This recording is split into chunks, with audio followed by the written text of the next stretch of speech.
For our next problem, we're giving a list of relations, and we're asked to list any relation that is not a function. So let's start with A.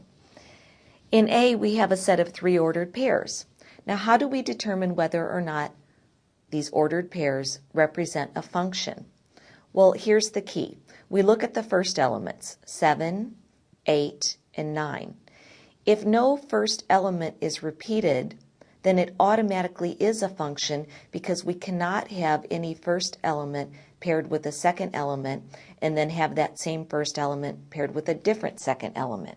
So A represents a function, so we're not going to list that. Let's look at B. B has a first element of 5 paired with a second element of 7. And then notice we have a first element of 5 again, but it's paired with a different second element of 8. So because this 5 is paired with 7, and then 5 is again paired with something different, 8, it makes it not a function. So B is not a function. Now let's look at C.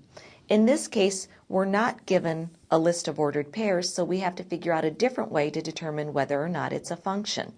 And what we'll do is a vertical line test.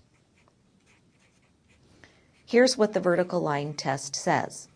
It says if you can take a vertical line at any point on the graph and it touches the graph in more than one place, then this does not represent a function. In other words, y is not a function of x. Well, let's try it and see. I can draw a vertical line right here, and notice it touches the graph certainly in more than one place.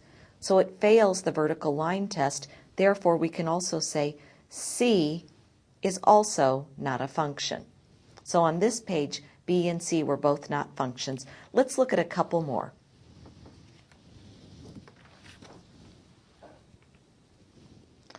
In D, we actually have an equation. So the easiest way to determine whether or not this represents a function is to solve it for y. So we could say y squared equals 100 minus x squared, and then we could certainly take the square root of both sides. So we'll get y is equal to plus or minus the square root of 100 minus x squared. Now notice what happens. If 2 or more values of y can be obtained for a given value of x, then the equation is not a function. So suppose we put in a value for x, like 0. That's an easy value to put in. We would have plus or minus the square root of 100.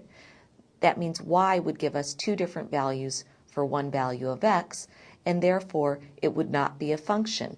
So we'll also list D among those that are not functions. Finally, in our last one, E, we have a graph again. Remember the vertical line test. If we can draw a vertical line anywhere along the graph and have that vertical line touch the graph in more than one place, then it's not a function. In this case, it doesn't seem possible. I try passing my vertical line across the graph, and in no place does it touch the graph more than once. So E is a function, and I won't list it as not being a function.